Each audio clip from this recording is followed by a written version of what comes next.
मोहसिनवाल में flood light cricket tournament जारी है। आज तीसरा रोज़ है। तीसरे रोज़ के जो चीफ गेस्ट हैं वो साबिक एमपीए मार आमर हयात हराज साहब हैं, मेरे साथ मौजूद हैं।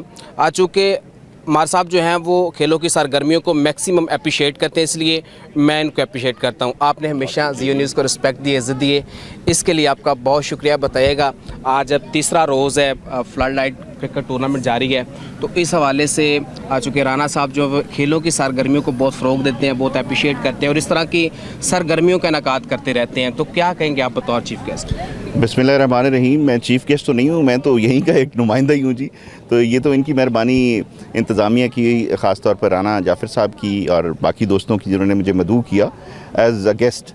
बहरहाल मेरी जो कॉन्स्टिट्यूंसी है इसमें मोहसिनवाल तुलंबा के बाद दूसरा मेरे मुताबिक एक शहर है जो कि पहले एक कस्बा था, गांव था। अब अल्हम्दुलिल्लाह जो उसकी मुलिका आबादियाँ हैं तो उनकी पॉपुलेशन के मुताबिक इंशाल्लाह अल्लाह ताला ने कभी चांस दिया तो इसको हम शहर का दर्जा दिलवाएंगे जो कि ये डिज़र्व करता है। और ख़ास तौर पर यहाँ की जो यूथ है वो हमसे और हमारी पार्टी से, मियाँ साहबान से, मियाँ मोहम्मद नवाज़ शरीफ और मियाँ मोहम्मद शहबाज शरीफ, मरीम नवाज़ साहब और हमज़ा शहबाज शरीफ साहब से बड़े मुतासिर भी हैं। और वैसे भी हमेशा यहाँ से हमें बड़ी वाज़ेह बरतरी और कामयाबी मिली है। तो उस हवाले से आपको याद हो कि जब मैं पहली मरतबा मुंतखब हुआ था 2008 में, तो जो पंजाब यूथ फेस्टिवल्स के इनिशिएटिव जो लिए गए थे अपना मियाँ हमज़ा शहबाज शरीफ साहब की क़यादत में, तो तब भी मतलब यहाँ से हमारे कई सारे जो टैलेंट हंट के सिलसिले में कई सारे हमारे ऐसे जो थे बच्चे जो सेलेक्ट भी हुए थे नेशनल लेवल पर। तो और ज़ाहिर है मतलब वो इसमें टैलेंट तो है यहाँ पर पूरी मेरी तहसील में, अल्हम्दुलिल्लाह पूरी डिस्ट्रिक्ट में। तो अभी भी रिसेंटली भी जो सिलसिला हुआ है उसमें भी गालिबन यहाँ से कुछ गए थे साथी हमारे। अभी रिसेंटली मियाँ मोहम्मद शहबाज शरीफ साहब जब वज़ीर आज़म थे तो तब उन्होंने भी मतलब इसका वो किया था, तो उसमें भी पार्टिसिपेट किया था। तो ज़ाहिर है जी हम तो यूथ के साथ तो वैसे ही वाबस्तगी है, तो हर फोरम पर इंशाल्लाह इनको सपोर्ट करेंगे जी।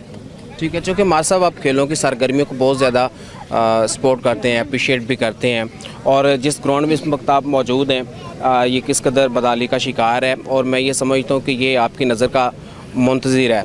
तो ये सिर्फ एक ग्राउंड की बात नहीं है बल्कि पूरा इलाका जो है वो आपकी ख़ुसूसी ताउन का मुंतज़र भी है और आपकी नज़र का मुंतज़िर है। तो मोहसिनवाल के इलाके के लिए आपके पास क्या प्लान है? अभी बैठे ऊपर स्टेज पर यही बात हो रही थी कि जिस तरह से ये अब ये पूरा इसका ये जो ग्राउंड है इसको ओनरशिप मिल चुकी है एज अ ग्राउंड। तो इंशाल्लाह जब हम मुंतखब हुए आइंदा भी कभी पहले भी इसमें जो कुछ हम कर पाए, जो कुछ कर सकते थे वो किया, और आइंदा अगर अल्लाह ताला ने चांस दिया तो क्यों नहीं जी, इसको हम इसमें जितनी भी मिसिंग फैसिलिटीज़ हैं, जिस तरह तुलंबा में स्टेडियम बनाया था तो इसको भी अगर स्टेडियम वाली जगह हमें मुहैया हुई तो इंशाल्लाह इसे स्टेडियम का दर्जा, नहीं तो प्रॉपर प्ले ग्राउंड इंशाल्लाह इसको हम बनाएंगे इंशाल्लाह। जब किसी इवेंट में सियासी शख्सियात की आमद होती है तो यकीनी तौर पर सियासी गुफ्तगू भी ज़रूरी मैं समझता हूँ कि करनी चाहिए, होनी चाहिए। अगर आप इजाज़त दें तो मैं थोड़ी सियासी गुफ्तगू चाहता हूँ। अच्छा, आप मुझे बताइएगा कि मियाँ साहब की आमद है तो किस तरह की तैयारियाँ हैं?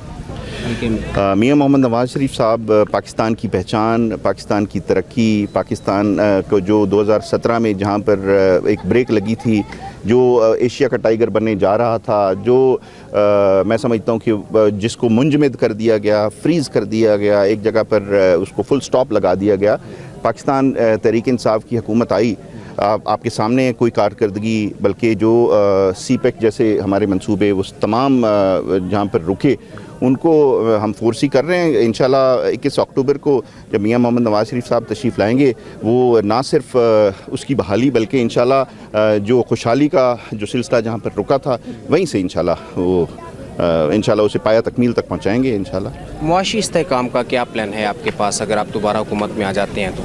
ऑब्वियसली बड़ी अच्छी टीम है, उसने साबित किया 2013 से 2017 तक जिस तरह से एक बूस्ट मिला पूरे दुनिया से, जो जिस तरह से फंडिंग हुई, जिस तरह से यहाँ पर तरक्की के और वैसे भी जितनी डेवलपमेंट के बाब खुले, तो वो आपके सामने जो इंशाल्लाह मैं पूरा पुरुमीद हूँ। क्योंकि ये जो थोड़ा सिलसिला ज़ाहिर है आपका सवाल इस तरीके का था, तो ये जो चंद महीनों की जो मियाँ मोहम्मद शहबाज शरीफ साहब को हुकूमत मिली थी तो वो एक बाउंड हुकूमत थी, बाइंडिंग थी। उसमें IMF को जो मियाँ मोहम्मद नवाज़ शरीफ साहब ने खैर बाद कह दिया था उसको 2017 में उसको इन्होंने फिर से आकर उसमें मुआहिदों में हम जकड़े हुए हैं। तो ज़ाहिर है उस शिकंजे से इंशाल्लाह आज़ाद होंगे, और जब आज़ाद होंगे तो जिस तरह पहले अंधेरों से उजालों में कन्वर्ट हुआ था पाकिस्तान, तो इंशाल्लाह मैं समझता हूँ कि मईशत भी इंशाल्लाह वैसी बहाल होगी। पीडीएम की क़यादत मैक्सिमम पीएमएल के पास थी, तो महंगाई कम होने के बजाय बढ़ी है। एग्जैक्टली वही जिस तरह मैंने पहले गुजारिश की, वो तो बाउंड थे ना जी, वो जो मुआहदे जो पिछली हुकूमतें करके गई थी, तो दिवालिये की हद से बचाया। वो ये बड़ी अचीवमेंट है हमारी हुकूमत की। मियां मोहम्मद शहबाज शरीफ साहब ने बड़ी एफर्ट की, और इंशाल्लाह जैसे जैसे शिकंजे से निकलेंगे तो इंशाल्लाह बेहतरी होगी इंशाल्लाह। मियां चन्नू में बड़ी सियासी कशीदगी बरकरार है आजकल। कुछ क्यास एराइयाँ हैं कि इस बार जो है वो राना बाबर साहब जो है वो MNA का इलेक्शन लड़ने जा रहे हैं, तो इसमें किस कदर सदाकत है, आप कुछ बताएंगे? राना बाबर साहब मेरे भाई हैं। मैं तो समझता हूँ ये सोशल मीडिया की खबर है, अदरवाइज़ सोशल मीडिया पर, बल्कि मैं आपके तवज्जुह से अपनी सोशल मीडिया को भी, टीम को भी, और पाकिस्तान मुस्लिम लीग नून की हमारे जो दूसरे राना बाबर साहब और उनकी जो टीम है, आपके तवज्जुह से उनसे भी कहूँगा कि थोड़ा सा आप इसका सब्र का मुजाहिरा कीजिए। कोई ऐसी बात नहीं है, वैसे भी क़यादत का जो फैसला होगा वही होना है फाइनल। और MNA ख्वाहिश करता है कि मेरी विंग्स कौन सी हूँ। MPA ने तो कभी नहीं, मैं मियां असलम बोदला साहब का एज अ विंग मैं तो डिमांड नहीं कर सकता कि मेरे ऊपर MNA फलां हो, तो ऐसा कुछ नहीं होता। मेरे मुताबिक ये बिल्कुल एक सोशल मीडिया की खबर है जिसमें कोई सदाकत नहीं। राना बाबर साहब जब बात करेंगे हमसे तो इंशाल्लाह उसका होगा, क्योंकि मुझे ये महसूस हुआ है कि अगर इसमें ऐसी कोई बात भी हुई है तो वो हल्का बंदी के हवाले से हुई है। वो ये समझते हैं कि कुछ पटवार सर्कल्स थे जो उनके हमारी तरफ अटैच, उसमें कोई हमने तो नहीं किया। हमने एक एफर्ट की थी जो 2018 में मुझे हराने की खातिर एक 43-44 वाला एक पटवार सर्कल था, वो शामिल हुआ था, उसके लिए मैंने एफर्ट भी की थी।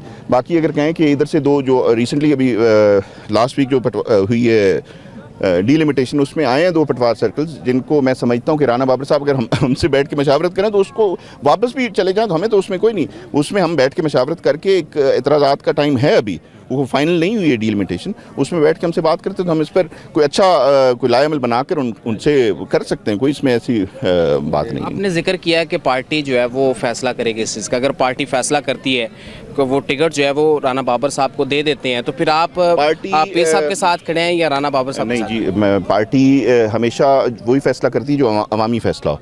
तो अवाम के मुताबिक और यहाँ के हल्के की सूरत हाल और डायनामिक्स के मुताबिक थोड़ा रियलिस्टिक होकर देखें तो मुझे या राना बाबर साहब को ऐसी ख्वाहिश नहीं करनी चाहिए। वैसे भी हमारा एक ये मुश्किल वक्त से निकले हैं, अल्लाह ताला इस मुल्क में दोबारा से हमारी पार्टी को बरसरे इक़्तिदार लाए, तो हम तो बिल्कुल उसमें ये कोशिश करेंगे कि जिस तरह सिलसिला चलता रहा, हमने ये नहीं देखना कि यहाँ पर कौन कामयाब हो रहा, हमने ये देखना कि पाकिस्तान कहाँ पर कामयाब होगा। तो पाकिस्तान एक ही सूरत में कामयाब होगा, मियां मोहम्मद नवाज शरीफ साहब की शक्ल में।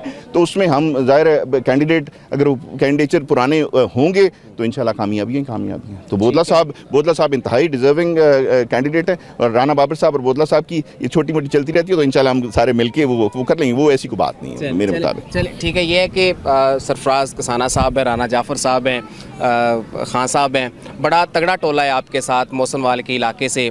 और मैं ये समझता हूँ कि ये मतलब इस तरह की सरगर्मियाँ, जो सियासी सरगर्मियाँ या खेलों की सरगर्मियों को मुसलसल बरकरार रखने की कोशिश करते हैं और वक्तन फ़क्तन कोशिश करते रहते हैं कि ये सियासी मैदान में इन रहे और नज़र आते रहें, इन लोगों के लिए आपके पास क्या मैसेज? ये मेरी फैमिली हैं जी, मेरे भाई हैं, मेरे साथी हैं।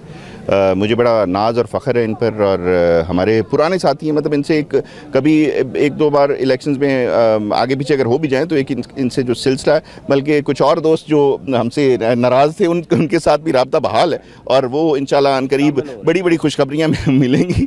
तो वो एक सरप्राइज़ के तौर पर जब ये इलेक्शन का माहौल बनेगा तो देखिएगा, फिर इंशाल्लाह डेली बेसिस पर ऐलानात होंगे इंशाल्लाह। चलें, बहुत शुक्रिया जी।